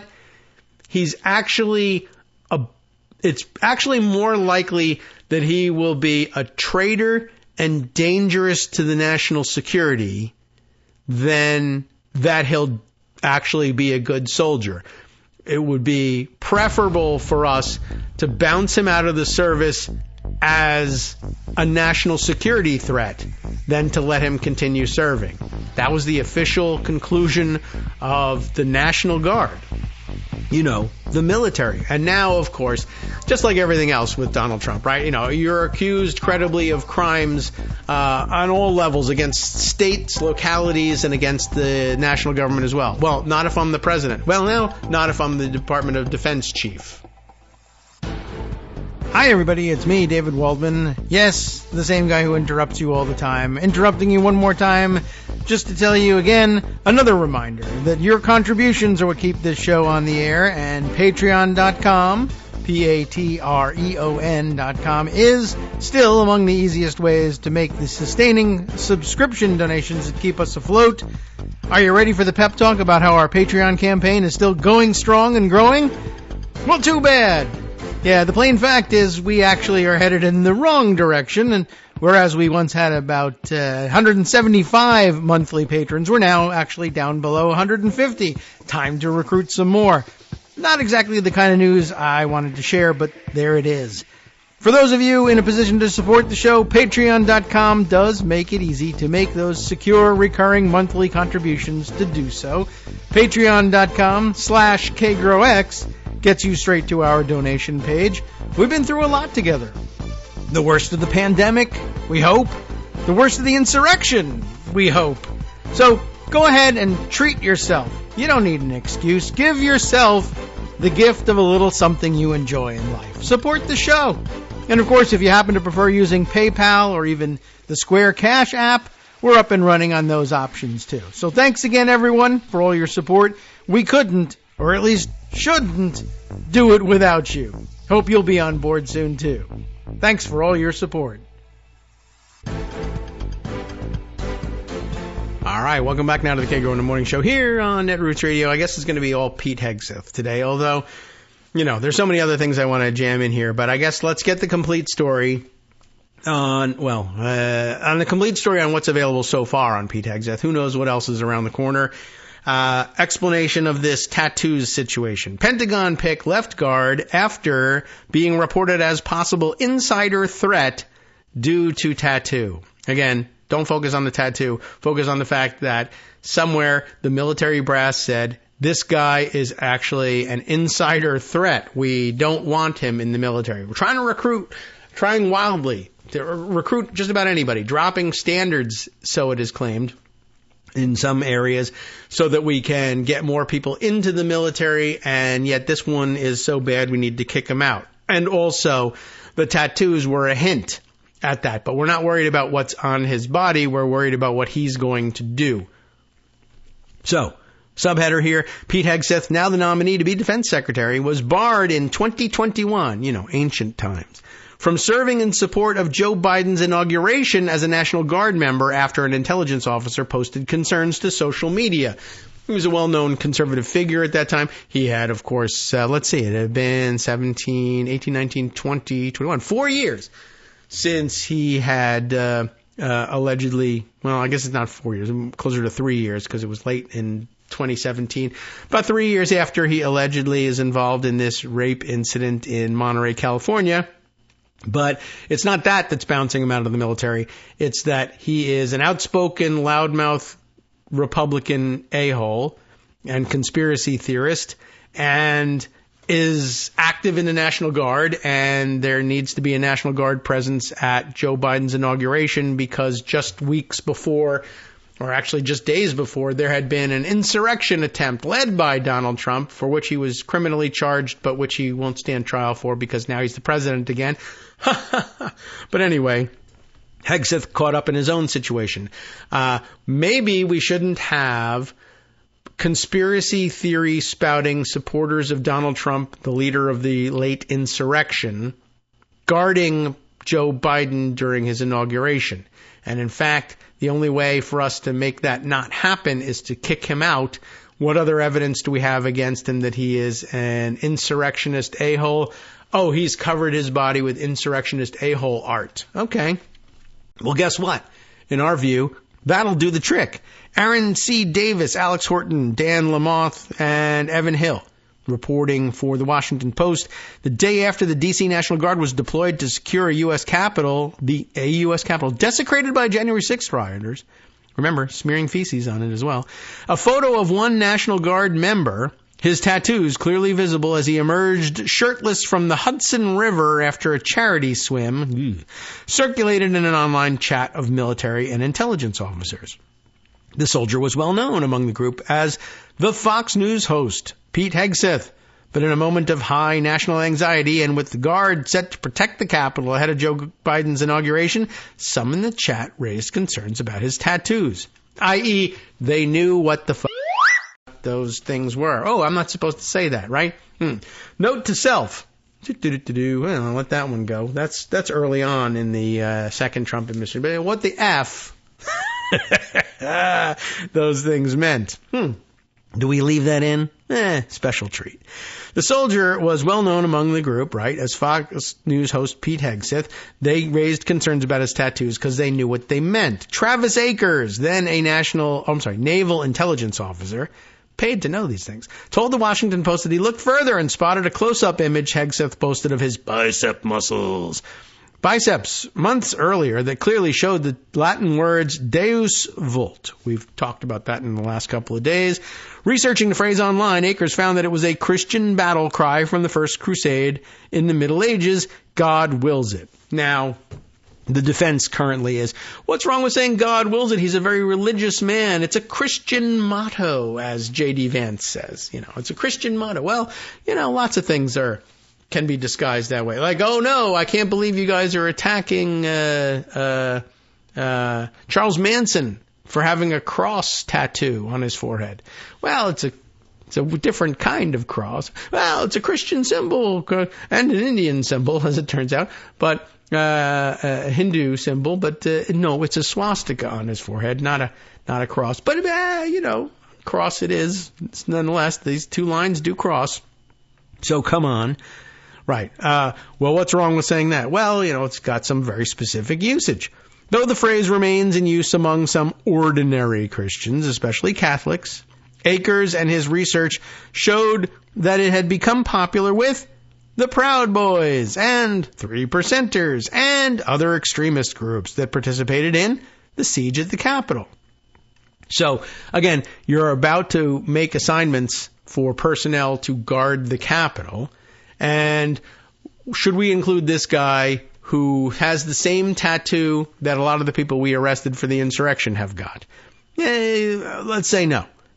Akers posted the photo to the app known then as Twitter. Have you ever heard of it? Calling the tattoos white supremacist symbols, an interpretation Hegseth has since forcefully denied. The tweet was forwarded to the D.C. National Guard's head of physical security, Master Sergeant Derico Gaither, who soon warned Commanding General William J. Walker, who I guess will now be tried for treason, that the Latin phrase suggested Hegseth could be an, quote, insider threat. As he was about to be deployed, Hegseth, now President-elect Donald Trump's nominee to be Defense Secretary, received a call from his superior officer ordering him to stand down rather than report for duty at the inaugural events, according to an officer later briefed on the events as well as Hegseth's own accounts in writing and interviews. Hegseth's removal from the mission became a seminal moment in his life. After his raping people at the California Republican Women's Convention. He has cited the episode in asserting that the military in which he'd served in 2 wars abroad and during riots at home, which they were worried he would participate in this time around, following the death of George Floyd, had become dangerously woke. In his telling, Guard officials were focused on a cross tattoo on his chest, not the Latin phrase that records and interviews show most concerned military officials. They weren't worried about the cross, but he's just claiming they're after me because I have a cross tattoo, like Charles Manson does. Hegseth, who did not respond to emails and messages left on his phone, wrote in the opening lines of his most recent book, The War on Warriors, that he left the military because of the episode. I joined the Army in 2001 because I wanted to serve my country. But it wasn't the Army he got bounced out of. It was the National Guard. But in 2001, I joined the Army.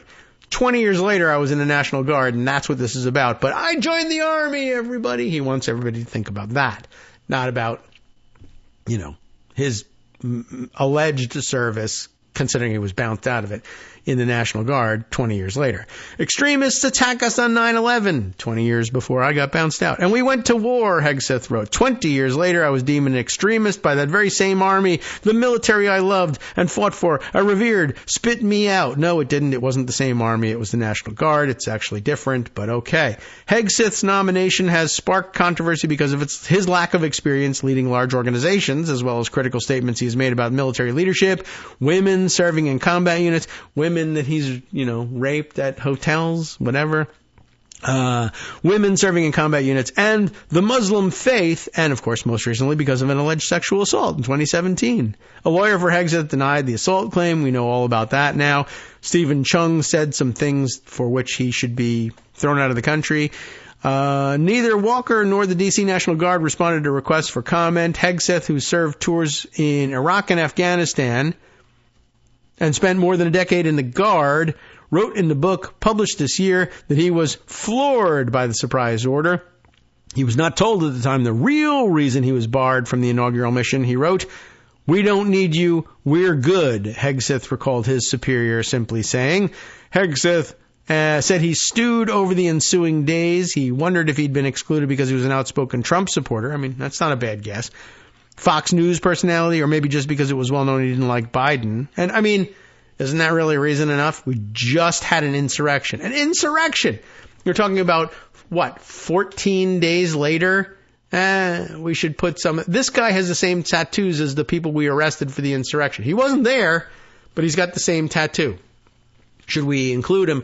Well, can we get someone else? Yes. Well, why don't we do that? Have someone else without a tattoo like that? Yes. Okay, let's do that. What's wrong with that? According to his book, he became convinced there was a cultural or political reason he was being kept from the mission, reinforcing his sense that something had gone terribly wrong with the U.S. military. They were worried about people who were, actually more interested in the other side, guarding the side they didn't like. Well, yeah, I'd be worried about that. It was the strangest feeling, like my foundations had shifted, leaving me out of balance. So here he is trying to make it like he's the victim in all of this. Gaither, who retired from the military after nearly 26 years of service, said he stands by his decision to raise up the chain of command the concerns brought to him about Hegseth, and was later told Hegseth would not deploy for the inaugural. His email to Walker was first reported by Reuters. Earl G. Matthews, who was then serving as the senior legal affairs officer of the D.C. National Guard, told the Post that he believes ordering Hegseth away from the inauguration was a mistake and an overreaction to events in the wake of the January 6th attack, although, honest to God, there's very little you can do to overreact to something like the insurrection against the Capitol, especially if it's like, well, do you have a choice of someone else? You do? All right. Well, let's do that. Matthews, who also served in Trump's first transition and as a political appointee in his term, said he learned of the Hegseth episode at some point after the inauguration and was troubled that it didn't go through the same review process that the Pentagon had for Guard members coming from out-of-state units. Pete Hegseth had been a good soldier, he said. This shouldn't have happened. Well, you're a high-profile guy, and it did. What can I tell you? I mean, other guys have those tattoos and didn't get bounced out, but other guys have those tattoos and aren't being photographed because they're high-profile people who have a big platform and make a big deal out of putting their tattoos on the internet. Bad luck for you. Another military officer familiar with Hegseth's falling out with the D.C. National Guard said concerns about him were not limited to his tattoo. And by the way, why is he in the D.C. National Guard if he's a Fox News host working they work out of New York, right? And the photograph from days before is him getting out of a charity swim in the Hudson, which, by the way, is not in D.C., it's in New York. What's he even doing in the D.C. National Guard? Anyway, the official speaking on condition of anonymity because of the sensitivity of the issue. I mean, maybe they're saying that the D.C. National Guard was responsible for security and they were bringing in others from out-of-state units. Maybe he was a part of the New York National Guard, but it's not mentioned once in here. Anyway, D.C. National Guard said concerns about him were not limited to his tattoo. The official speaking on condition of anonymity because of the sensitivity of the issue said some Guard officials believed he, quote, took advantage, unquote, of his role in the Guard, including by speaking about his mission in pointed terms on Fox News while pictures of him in uniform were broadcast. That could be an issue. Guard officials thought that by removing him from the deployment, they were protecting ourselves from a potential disaster given his outspoken views. Hegseth has written that his problems with the National Guard preceded his tenure in D.C. He alleged in a recent radio interview that he had joined the D.C. Guard only after New York Governor Andrew Cuomo blocked his effort to join a unit of that state's National Guard in Manhattan.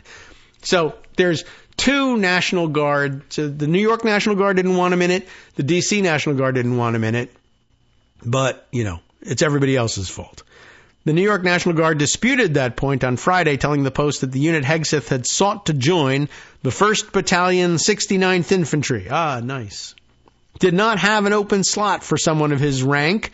A spokesman for Cuomo also said it wasn't true and that the governor had never even heard of Hegseth until his nomination. There's a lot of people saying that. In June 2020, after deploying in response to the Black Lives Matter protests following Floyd's death, Hegseth appeared twice on Fox News to describe his time that month on the streets of Washington. Without the National Guard, Hegseth said, Washington, D.C. would be a very different place tonight. Hegseth said on Fox that at one point he was stationed at the Vietnam War Memorial with, quote, a handful of other guys, unquote, to defend the memorial from people who wanted to deface it. I'm sure. I remember saying a prayer there and thinking, this is what it's like to be a Vietnam veteran. What they went through when they came home, he said. It was probably not. Hegseth also said that he was at Lafayette Square outside the White House in the days after authorities cleared the area by firing flash grenades and irritants at protesters. Those maneuvers were led by police and riot teams with Guard soldiers forming a wall behind them to keep protesters from re-entering the public park near the White House. After the riot on January 6, 2021, the FBI and Secret Service began flagging to the Pentagon members of the military who had possible links to extremists, leading to about a dozen National Guard soldiers being barred from deploying with their state units to augment inauguration security. So he's not the only one this happened to. Another point he neglects to bring up, the Deus Vult tattoo, which appears on Hegseth's arm as early as 2018, invokes a phrase that has grown popular among some Christians. It is the rallying cry of a Catholic school in New Jersey and the title of a podcast hosted by two Catholic priests, but it has also been used by extremists, including the man who opened fire on two New Zealand mosques in 2019, killing 49 Muslims, and white nationalists, such as some of those who marched in Charlottesville in 2017. It appeared on at least one flag carried by rioters on January 6th. And I guess if you see that, you might say, maybe this isn't the job for this guy. Military guidelines prohibit soldiers from getting tattoos affiliated with, depicting, or symbolizing extremist philosophies, organizations, or activities. Although two officials said the D.C. Guard did not have a list of such symbols it was working from when it banned Hegseth from serving at the inaugural. In his book and in recent appearances, Hegseth said he later learned that a complaint about his tattoos played a role in the revocation of his inauguration orders. It's not clear exactly what Hegseth was told, but in promoting the book, he has repeatedly pointed to a tattoo on his chest, known as the Jerusalem Cross, as the one that prevented him from participating in the inauguration. And guess what? Apparently not true. This one right here, he said on the Sean Ryan show, pointing to the cross and saying it holds no association with extremist ideology. It's a tattoo that many Christians get, is that right, to mark their voyage to Jerusalem, said Hegseth, who had spoken of a trip to Israel in 2019, 2 years after he raped somebody at the convention. The Jerusalem cross, a large cross with 4 smaller crosses around it, was made into a prominent Christian symbol by crusaders in the 11th century, but it was the bicep tattoo bearing the phrase Deus Vult that Akers, the recently retired naval intelligence officer, flagged as problematic and said that the internal guard email cited as most concerning. I thought it was detrimental to good order and discipline to display a symbol co-opted by white nationalists. Akers, who retired this year, said in a interview with the Post, it was certainly not reflective of the values of our military, and those are to promote equality and diversity. But Hegseth says, no, equality and diversity are woke, and that shouldn't be the mission of the military. Okay, sure. Akers, a Democrat who identifies as moderate to liberal and who has been openly critical of Hegseth's nomination, said he suspects that Hegseth was well aware of the symbolism and history of the tattoos. He's Ivy League educated and knows the history of the Crusades, Akers said. Otherwise, why pick those things, right? In the 2020 social media post showing the close-up of his bicep, the one that Akers found, and that made its way to the D.C. National Guard, Hegseth wrote that a book he had just published would make the meaning clear. In the book, American Crusade, ta-da, Hegseth ties his belief to an existential struggle over America's native and Judeo-Christian culture to the Crusades, writing that Christians, along with their Jewish friends and freedom-loving people everywhere, must fight back against secularism, leftism, globalism, and also Muslim immigration. Other thing, and then this religion that I don't like. See you on the battlefield, he writes in closing out the book. Together with God's help, we will save America. Deus vult. Now give me a government-issued gun and let me guard the back of the president against whom an insurrection was just launched mere days ago. Well, sounds like a good decision to me to keep him out of it. All right, let's see. A couple minutes left. What about other things to tell you about? They are legion. And let's see, one decision let's see. Gosh, there's so much more. Is this also about Hegseth? I guess Hegseth and some other players in the upcoming administration. I don't know why. I don't remember what led me to grab this one, but it sounded like it made some interesting points. Let's go with this one. Arthur Snell, writing at Substack, a Substack newsletter he titles Not All Doom, apparently, but this, I guess, is all doom. Houston, we have a problem. Trump's appointments to national security positions are off the charts problematic, and Hegseth is just one of them. All right, let's see if we can't run through this and get to the end before the end of today's show. When I heard that Donald Trump wanted Marco Rubio, this has not been a name that people have been talking about a great deal lately, Marco Rubio to be his Secretary of State, I wondered whether the worst-case scenarios being bandied around for his second presidency were going to be avoided. He thought Marco Rubio was like a stable and reasonable choice. There are lots of reasons to disdain Rubio, not least his spineless kowtow to Trump, who continues to belittle him. But Rubio has a measure of seriousness about him. He has been a senator for one of America's biggest states for over a decade. His Cuban heritage and his work as a senator mean that he has involved himself with foreign policy questions over the years. I don't agree with much of what he stands for, but in the pre-Trump era, he was seen as someone who could work with Democrats on things like immigration reform. I mean, he worked with them and then blocked it, but whatever.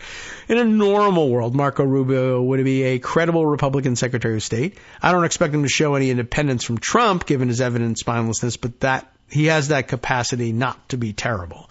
Things are very different from when we consider Trump's picks for, say, defense and the CIA.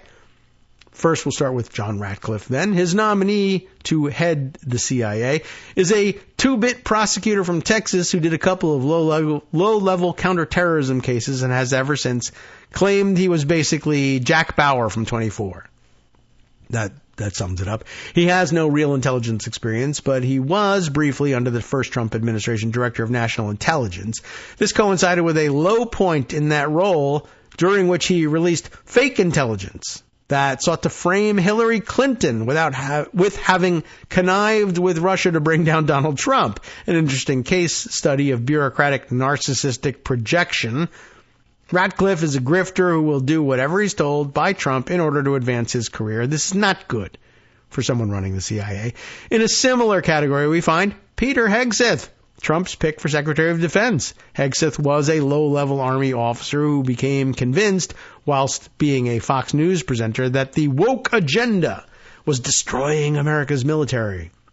What he says he wants to do is seriously disturbing. See the quotes below. Let's take a look. But still seems to be part of the MAGA world culture wars, albeit at the extreme end of that. Here's one of the quotes here. Let's see. Hegseth, quote, "First of all, you got to fire the chairman of the Joint Chiefs, I guess. Any general that was involved, general, admiral, whatever, that was involved in any of the DEI woke," well, at this point, why not just say, well, okay, so the DEI woke crap, has got to go. Either you're in for war, fighting that, and that's it. This is nonsensical, but that's the only litmus test we care about. Okay, well, that doesn't hang together as any sort of general statement, but okay. It certainly sounds dumb. Trump's pick for Attorney General and for Director of National Intelligence are in a different league altogether. The former, Matt Gaetz, a junior congressman from Florida who had a brief and undistinguished legal career, represents nothing more than an extreme MAGA loyalty. He was under a lengthy investigation for sex trafficking minors and drug abuse, as well as a range of other credible allegations against him. To say that he is inappropriate for the role is a massive understatement. He's the sort of person a mafia boss picks to be their lawyer. Tainted, compromised, and therefore likely to show absolute loyalty. Trump's Department of Justice will be a tool of repression, seeking out and destroying perceived opponents. The nominee for Director of National Intelligence is worse still. I haven't really heard anybody classify Tulsi Gabbard as worse than Gaetz. Let's see. But we haven't talked enough about her. Maybe that's the only reason. Tulsi Gabbard is a Russian agent of influence. It seems almost unbelievable that I am typing these words, but there is no other sensible way to describe her. She has repeatedly used her public platform to parrot Kremlin lies, including crazy conspiracy theories such as the idea that the U.S. had funded Ukraine to develop bioweapons. But bioweapons don't even work, man. There's no such thing as germs. Pete Hegseth will tell you that. Mitt Romney was clear that her actions were, quote, treasonous. That's it. That's the quote, treasonous. An opinion he seemed to share with Hillary Clinton. One of Gabbard's key funders is a businesswoman whose mainstay is improving U.S.-Russia relations and who is herself a prominent pro-Putin voice in America. When she's not supporting Russia, Gabbard has been a prominent proponent of Russia's ally, Syria, even meeting the bloodthirsty dictator Bashar al-Assad in 2017. Lots going on in 2017 today. The most generous thing you can say about Gabbard is that she is a naive contrarian. Useful idiot or agent of influence seems a more accurate description. In any normal situation, someone like this would fail the most basic vetting clearance that you might put an entry-level security guard through. But she's about to become the superintendent of the United States' intelligence agencies. This, of course, includes all the agencies that cooperate with the UK as part of the Five Eyes network, with a far longer list of global intelligence players. No intelligence agency anywhere in America's long list of allies will want to risk sharing anything of a sensitive nature with an intelligence community overseen by this dangerous friend of foreign dictators. It's genuinely hard to describe just how bad this is. There were the worst case appointments, the ones you idly speculate about but don't believe he'll actually go through with. And then there were these, Gaetz and Gabbard, enemies of America in positions of ultimate power. Oh dear. Yeah, well, that is a little bit troubling, isn't it? But, well, it's put rather bluntly. So we appreciate that. We have very few minutes to try to cram in one or two other things. Golly, I don't know which one's the worse of the two, but wow, we'll have to save one of them for tomorrow. How about we do this one? This too got a lot of attention over the weekend. Don't know exactly where it's coming from, but I have seen it reported by a couple of outlets. This one focused on the one that was most outlandish and interesting about RFK Jr. This is from Futurism.com. What are they like? I don't know. But here's the headline that goes with Sharon Adarlo's piece here. RFK Jr. says he'll send people taking Adderall to labor camps. Oh, that's great. Oh, he's calling them, of course, wellness farms. Sure. This sounds like a good thing. You know, Adderall, fairly commonly used around the country for good reasons and bad, including, by the way, allegations along the way over the years that Donald Trump himself might actually use and or abuse Adderall. But hey, you know, not that guy. He's not going to any labor camps. Robert F. Kennedy Jr., independent challenger for president and anti-vaccine activist, we now find out. This actually dates all the way back to July 25th, and apparently he has reiterated this since. But Kennedy, at the time an independent challenger for president, has a cockamamie solution for drug addicts and people who use medication for depression or ADHD. Strip people of their tech gadgets, why, I don't know, and send them to government-funded wellness farms to grow organic food. That sounds pretty crunchy. Doesn't that sound suspiciously like a labor camp? Kennedy extolled this unworkable idea during a videotaped podcast last week, and this was back in July, billed as a Latino town hall somehow, first flagged by Mother Jones, in case you were wondering where this report originated. I'm going to create these wellness farms where they can go to get off illegal drugs. That sounds nice, right? But off of opiates, but also off of illegal drugs and other psychotic drugs if they want to. So that's voluntary. To get off the SSRIs, to get off the benzos, what? To get off Adderall. How did that get in there? And to spend as much time as they need, 3 or 4 years if they need it, to learn to get reparented, to reconnect with communities, he said during the broadcast. Well, the words don't even make any sense to me. But of course, how's he going to pay for it? I mean, it's kind of a stupid solution to anything. But, now you got to worry about this because this guy's going to be handed real power, apparently. Why an organic farm as a solution? Kennedy claimed in the podcast that a lot of the behavioral issues are food-related. A lot of the illnesses are food-related. Let's say the words food-related a couple more times. And I understand that, and I understand where that claim comes from. But I don't know if it makes any sense to say, and so we should also force those people to farm that food. Are they going to get to eat it? I don't know. Anyway, I'm going to dedicate that revenue, what revenue, to creating wellness farms, drug rehabilitation farms in rural areas all over this country, he said during the podcast. I'm going to make it so people can go.